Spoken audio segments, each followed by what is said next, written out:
This program today is the first in a monthly series that RPC Strategies will be hosting of 30-minute webinars that will touch on various technologies for marketing, business development, and ultimately helping your team close sales. So we look forward to seeing you guys in the future as well. My name is Melissa Rogozinski, and I am a business growth architect.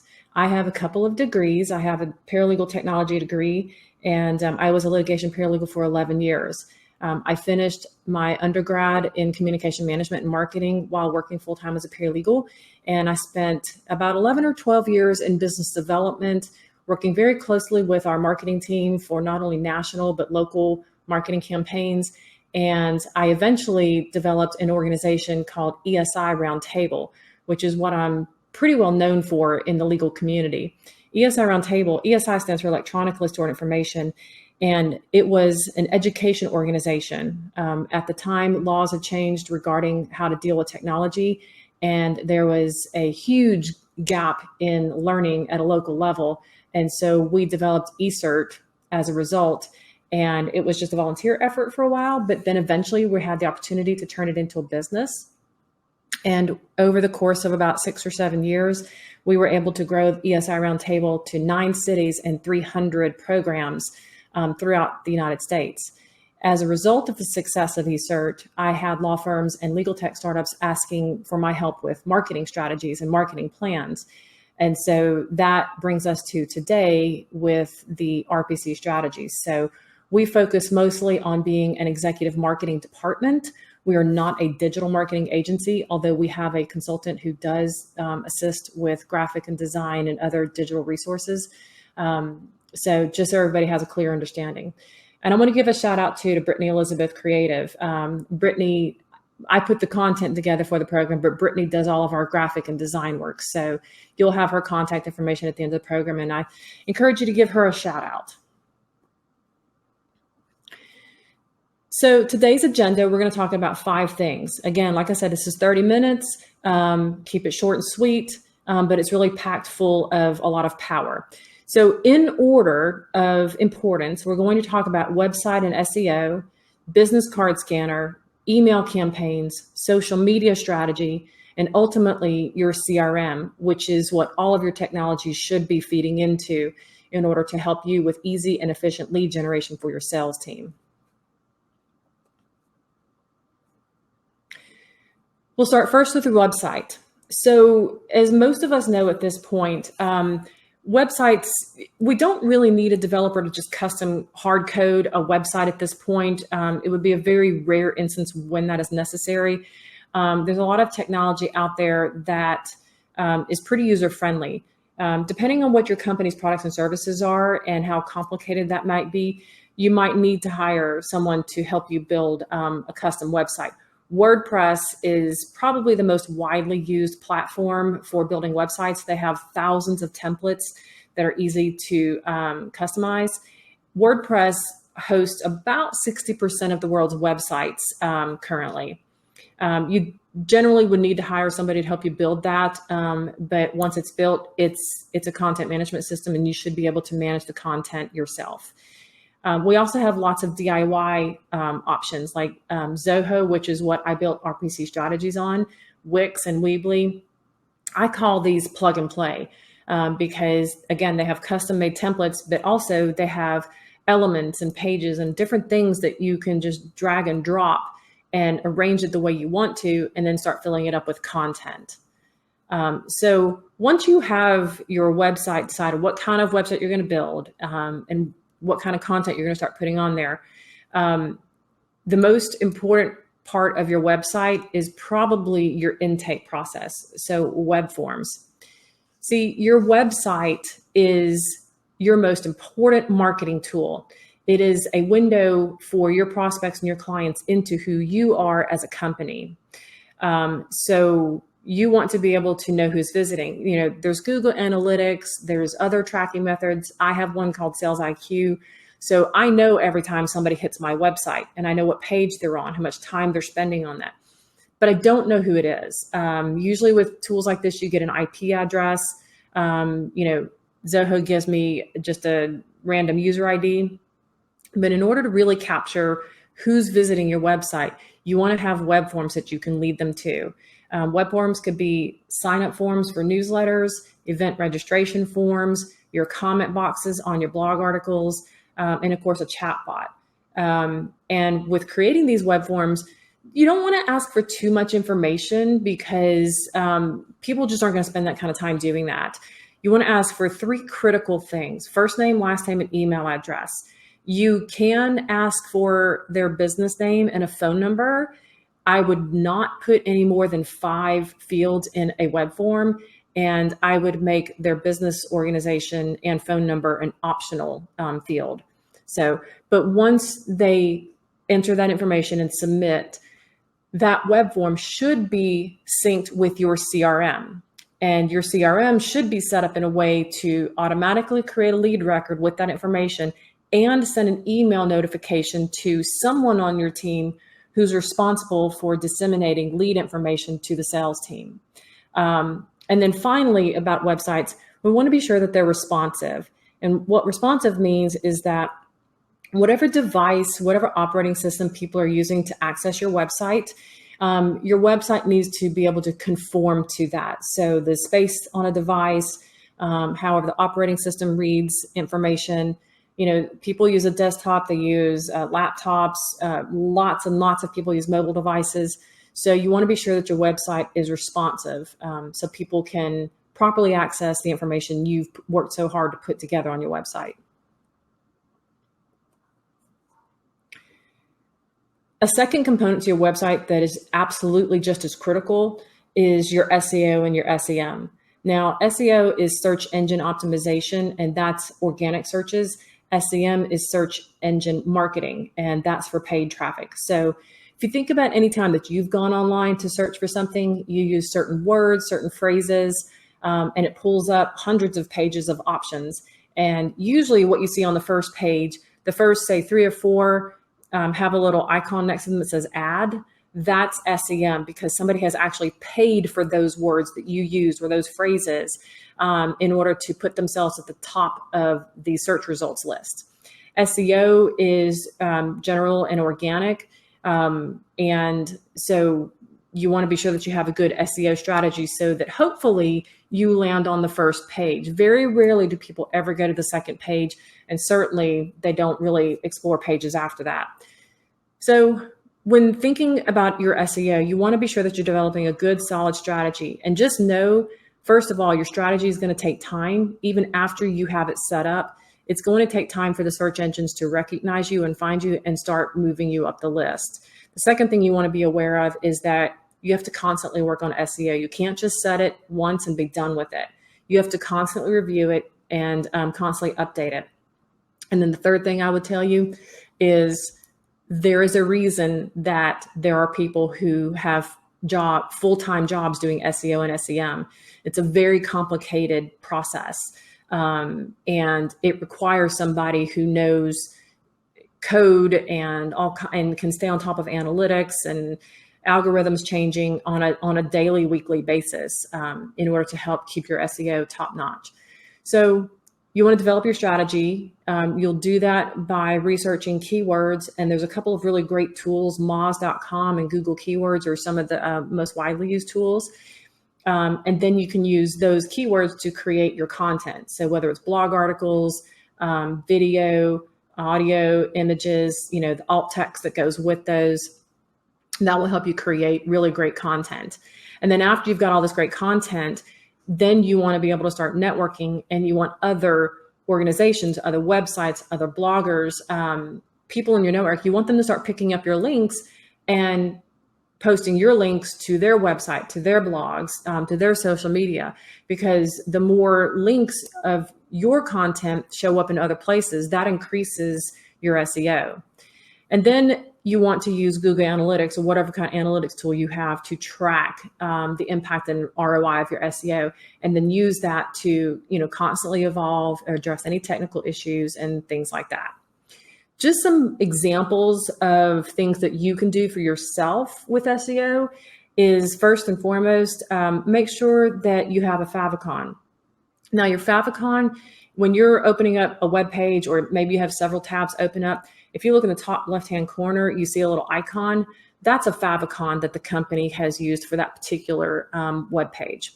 And then again, like I mentioned, content is a variety of text, blog articles, images, video, audio, infographics, charts, things like that. Make sure that your audio or your images and your video are not too big, because the bigger they are, the more it slows your website from loading up wherever someone's trying to access it from. The slower your website, the more negative impact it has on your SEO. And then when you're researching keywords and phrases for potential paid SEM, you want to dig a little deeper and check into how frequently are those words and phrases used, how relevant are they to your particular business, and what is the competition for those words. You know, I mentioned when we started that RPC Strategies is not a digital marketing agency. We're an executive marketing department. We're an executive marketing team. That's very different from what digital marketing agencies do. So, you know, that's something that I consider about relevancy, and it helps me to steer away from the competition from the phrase digital marketing agency.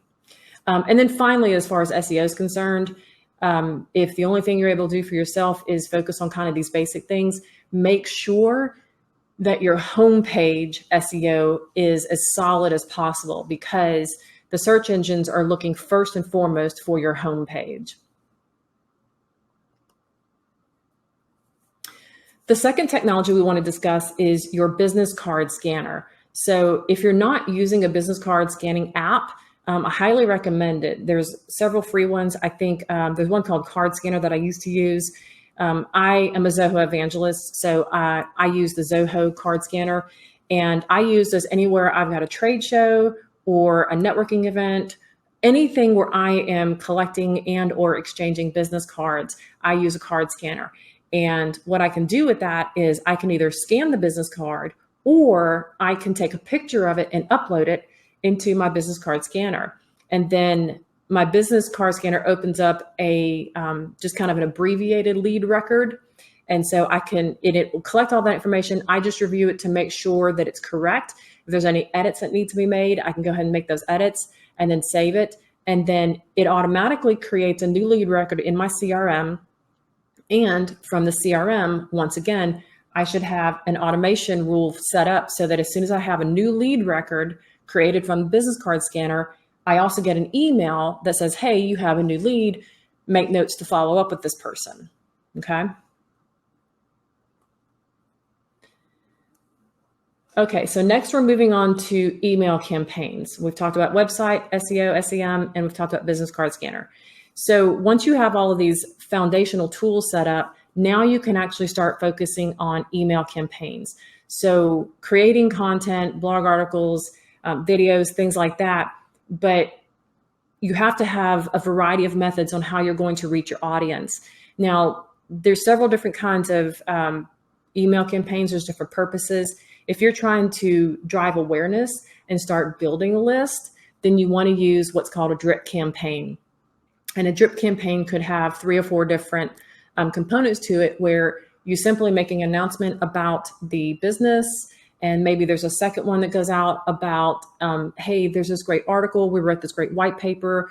You know, if you'd like to have a copy, fill out this web form, first name, last name, email address, and then you can download a free copy of this form. Well, that creates a lead record for you.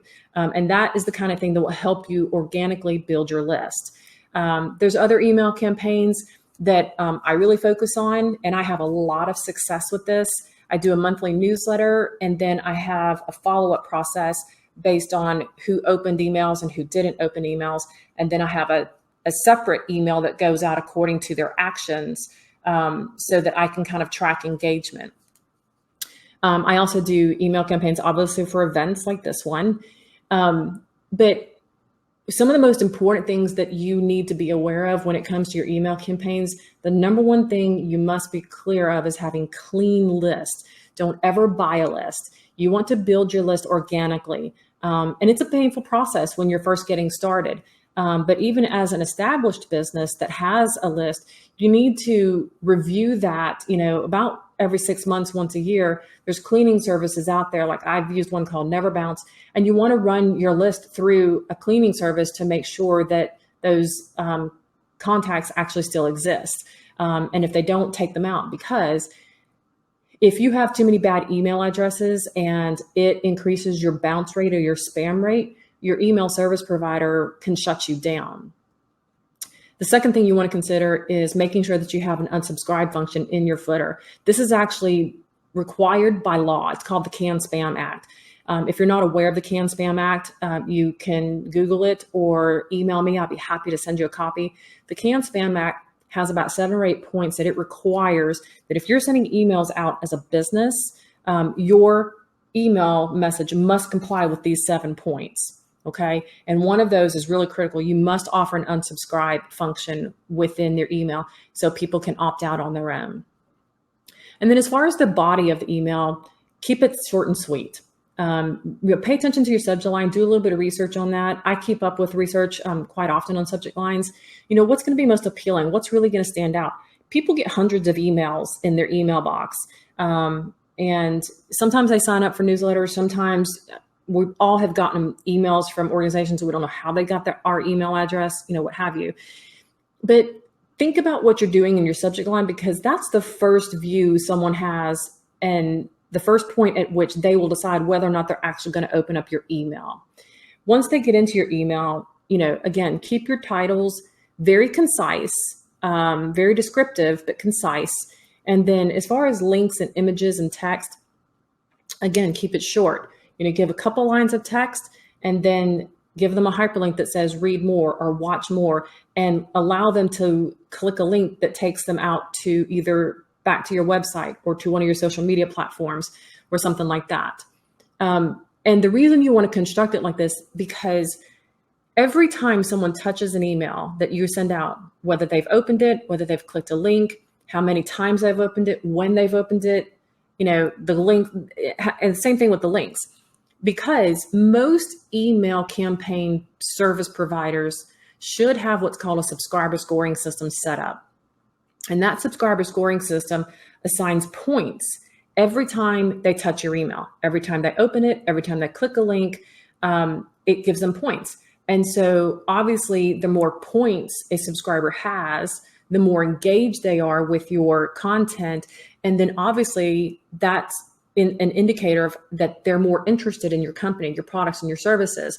And this is also some information that you can provide to your sales team that, when you're running a list of leads, you can order it by the subscriber score and see, obviously whoever has the most points is most interested, and your sales team might want to start with them first. They may be existing clients, but I've worked with a company where we generated hundreds of leads, and it turned out that the majority of them had been dormant for 2 or 3 years, and people were actually really interested in what they had to say. So that really helped their sales team increase revenue. And then within your email service provider, they're going to offer you social media icons. So you want to be able to offer people both the option to share your content out to their social platforms, but also have social media icons that they can connect with you on your social platforms. Which brings us to social media. So a couple of things that I want to say about social media and what I've learned over the years and in working with social media consultants. Social media is not really a direct driver for lead generation. It is first and foremost a brand awareness and messaging platform. And it really depends on where your target audience is as to what social media platforms you should or shouldn't use. And that also helps you determine what kind of content you should be putting out. For like when I was in legal, most of the legal industry lives on LinkedIn. And so they don't really get their information from Facebook, the kind of content and education programs we were sending out. So I didn't bother to really have a Facebook presence with ESI Roundtable, but I had a very strong LinkedIn and Twitter presence because LinkedIn is where they live professionally and Twitter is where they got their news. And Instagram is probably the most popular social platform right now. Short 1-minute video clips, lots of pictures. And what I have just found out is that people, they like content, but they really want to see the face of the company. They want to see pictures. They want to see videos. of, employees within the company, the C-suite, management, that they want to have that personal connection through Instagram. And then I also recommend using a social media management tool. Again, I use Zoho Social, and so I have all of RPC Strategies social media platforms set up in Zoho Social. I can also set my personal accounts up as its own brand. And then that way, when I'm creating content, I can go ahead and either individually do it on social platforms from within the management tool, or I can use the calendar function and I can schedule several things to go out. So I can schedule 2 weeks out, or I have some content that I've built 6 months worth, and I've scheduled 6 months worth of content. So it just runs for me, and it distributes to all those platforms as I've set it up to do so. Another thing with a social media management platform is the monitor function. This is a great tool because you can monitor hashtags and buzzwords, things that, again, kind of goes back to your own SEO. What are the keywords and phrases people are looking for in order to find you? And you can actually create monitors that when somebody else is using those hashtags or those terms, review that content. Because one of the things that makes us look like experts in our field is not only our own content, but also if we are repurposing quality content from other resources outside of our own organization. And a monitor function within a social media management tool will allow you to do that. So I create content, I prepare it, I schedule it. I spend 2 or 3 days on the monitors. I'll spend about an hour each morning kind of going through things and see if there's anything worth reposting that I think my audience would enjoy. And then at the end of the month, I use the social media management tool to run reports on how my social platforms are performing, how my content's performing. What do people really like? Where are they engaging? What kind of content do they like? What time of the day is best? You can get some of this information from each individual platform itself, but this kind of a tool will allow you to bring it all together in one place, which makes your job a whole lot more efficient. And finally, we're here at our CRM. So this is the fifth and most important tool. So you've got your website. Your website is absolutely your most important marketing tool, okay? So we've talked about your website, SEO and SEM that goes along with your website. That's really important. Email campaigns, social media, business card scanner. All of these technology tools are designed to generate awareness, generate leads, and capture that information for you. But if you don't have those tools synced to a CRM and have your CRM properly set up to receive this, you're spinning your wheels. You're wasting time, you're wasting effort, wasting resources. All of these things should be synced to your CRM so that it captures this information and allows you to do a variety of things, distribute leads, run reports, and keep up with other information. Just a few things that we recommend. The first thing you want to do is make sure that when you log into CRM, you have your dashboard set up the way that management wants to see it. So, what accounts do you have? What contacts, what leads within those accounts? And contacts and leads are two different things. Leads are generally prospects. Contacts are generally someone that you've already been talking to, and maybe you're in the process of converting them to the client. They're talking to you about services and products, or you have already converted them into a paying client. And you want to make sure that modules and fields within these contacts and leads are set up appropriately. So when you do have a lead that converts into a client, that you don't lose any information when you convert that. The other thing you can do with a CRM is set up your products. So your products, your services, your pricing for all of that. You can set all of those up individually within a CRM. And then when you're talking to a contact about products or services that they're interested in, you can create what's called a deal or an opportunity, and then assign products to that deal or opportunity, which is also attached to that contact record. So that not only can your sales team, when they pull up that contact record, they can see all the email communications you've had, all of the email campaigns that they've engaged with, their subscriber scoring system based on their activity. But you can also see the products and services that they're discussing with you. So you know exactly where you are in the process and how to continue following up with them to hopefully close that deal. It's also very helpful to sales managers because they can pull monthly reports and know where their sales team either help with projecting revenue or know where their sales team needs a little help from management to secure the deal. Okay.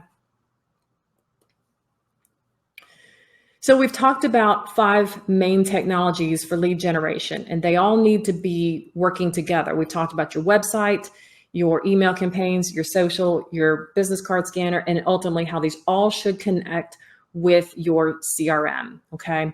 So if it's all set up the right way, then you get something like this. Tim Berners-Lee, who is founder of the World Wide Web, once said, "It's difficult to imagine the power that you're going to have when so many different sorts of data are available." So what's that mean?